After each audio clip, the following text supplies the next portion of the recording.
They dug 18 floors underground and built an entire city. 20,000 people lived inside it. No sunlight. No windows. And history just pretended it never existed. Alright, so picture this. It is 1963. A regular guy in Turkey is renovating his house. Normal day. He swings a sledgehammer at a basement wall, just trying to make more room. And behind that wall he finds a tunnel. Not a small tunnel. A tunnel that leads to more tunnels. And more rooms. And more levels. Going deeper and deeper underground. This guy did not find a hidden room. He found an entire city. 18 floors deep. Carved into the rock thousands of years ago. Big enough to hold 20,000 people, their animals, their food, their wine, their churches, everything. A full working city hidden completely underground. And nobody on the surface had any idea it was even there. This place is called Derinkuyu. It is located in Cappadocia, Turkey. And it is honestly one of the most mind-blowing things human beings have ever built. So today we are going all the way down. 18 floors down. Into a city that history forgot and one sledgehammer accidentally brought back. Where is this place and what is it?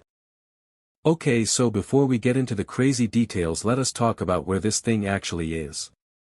Cappadocia is a region in central Turkey and it looks genuinely like another planet. The landscape is full of these tall rocky spires called fairy chimneys, basically giant mushroom-shaped rock towers rising out of the ground everywhere you look. It is wild. But underneath all of that already weird landscape is something even wilder.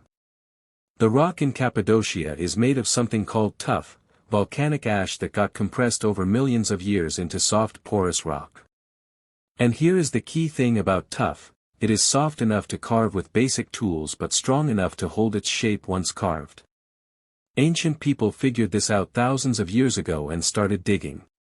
Not just small holes. Not just storage rooms. They dug entire underground cities.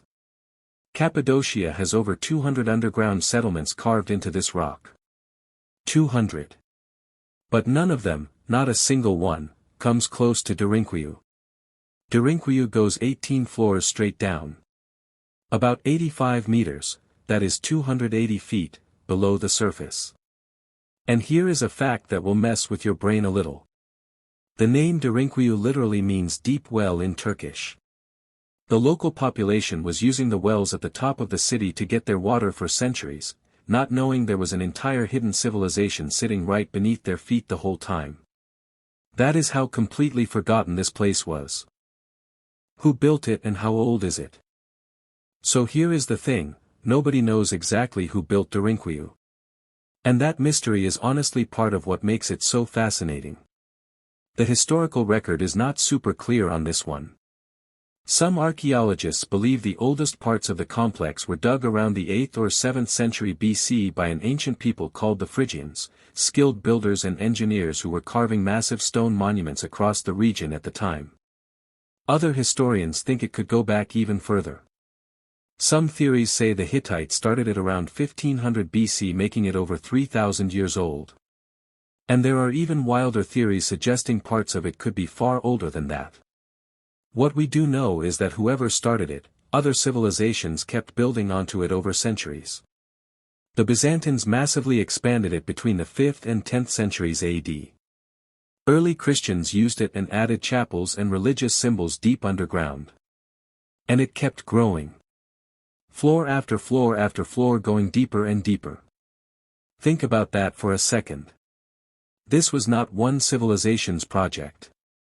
Multiple different groups of people across thousands of years all kept digging the same underground city deeper and deeper.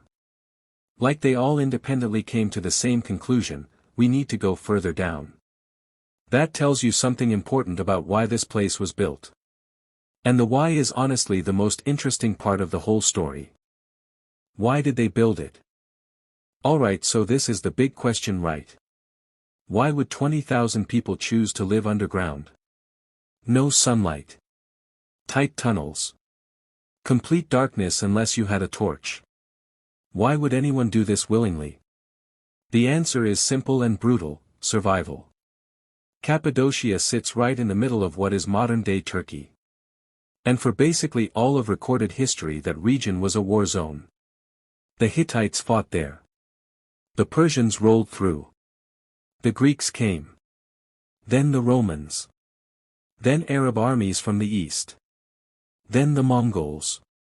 Then the Ottomans. Wave after wave after wave of invading armies marching right through that exact region for thousands of years.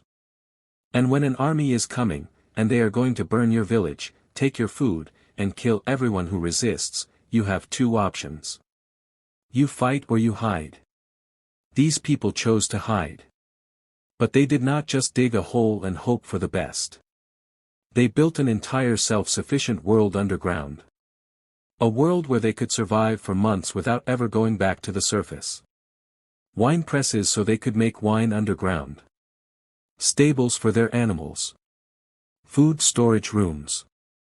Fresh water wells drilled down to the water table. Kitchens. Bedrooms. Schools. Churches. Everything a city on the surface had, just 18 floors below the ground. And when an enemy army showed up on the surface, they would all disappear underground and just wait.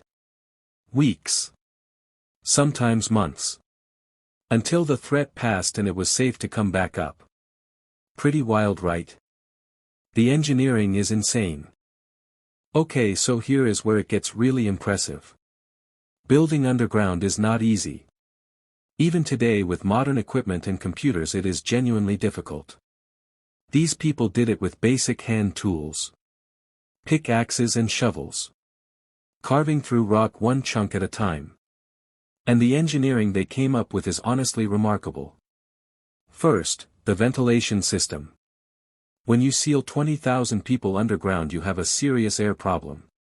These builders solved it with over 15,000 ventilation shafts drilled from the surface down into the city. Most of them just 10 centimeters wide, about the size of your fist. But enough of them going to enough levels that fresh air circulated throughout the entire complex. People could breathe fine 18 floors underground. Second, the water system. They drilled wells straight down to the underground water table. Fresh water available on every level. And here is a clever detail: people on the lower floors could actually cut off water supply to the upper floors if they needed to. That was a defense mechanism to stop invaders from poisoning the water supply from above. Third, the doors. The tunnels were sealed with massive circular stone doors. We are talking about doors that weighed up to 454 kilograms, that is 1,000 pounds each. And they could only be opened from the inside. An invading army could stand at the entrance of a tunnel and there was literally nothing they could do. The door would not move from the outside.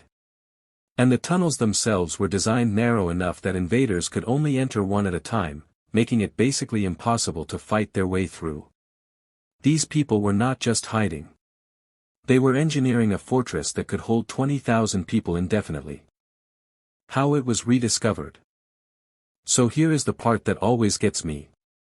This entire city, 18 floors, 20,000 person capacity, thousands of years of history, was completely lost.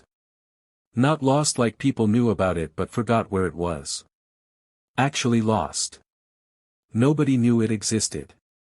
And the way it got found again is honestly one of the most random things in history. It is 1963. A Turkish man in the town of Derinkuyu is renovating his house. Normal home improvement project. He swings a sledgehammer at a basement wall to expand his living space. The wall breaks through. And instead of finding solid rock or dirt on the other side, he finds open air. A tunnel. He looks inside. There is another tunnel. And another. He keeps going deeper. And deeper. Until he realizes what he has found is not just a tunnel system. It is an entire underground city sitting right beneath his house. The whole thing had been there the whole time. The local population had been using the wells at the top of the city to get their drinking water without knowing what those wells were actually connected to. The city got excavated properly by archaeologists after the discovery. They found 18 floors. Tunnels connecting to other underground cities kilometers away. Room after room after room. A fully carved civilization sitting silent and forgotten under a regular guy's house in a small Turkish town. And even now, as of the last few years, only about half of Derinkuyu has been excavated and open to visitors. The other half is still down there. Still unexplored. Still hiding whatever is in it. So look, here is what we actually know. Derinkuyu is real. You can visit it today in Cappadocia, Turkey.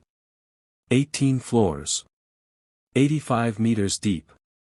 Built to hold 20,000 people with their animals, their food and their churches. Built by ancient hands with basic tools across thousands of years. Lost completely for centuries. Rediscovered by a guy renovating his basement in 1963. And half of it is still unexplored right now. This is not a legend. This is not a theory. This is a real place with real tunnels and real stone doors that still sit exactly where ancient hands put them thousands of years ago. History did not forget this place on purpose. It just got buried, literally, under everything else. And that right there is exactly why this channel exists. Because the most incredible stories are usually the ones sitting quietly underground waiting for someone to swing a sledgehammer at the right wall. Next week, the secret society that scared governments so badly they made it a crime punishable by death just to be a member. Founded exactly 250 years ago. The real Illuminati. You do not want to miss that one. Subscribe and I will see you there.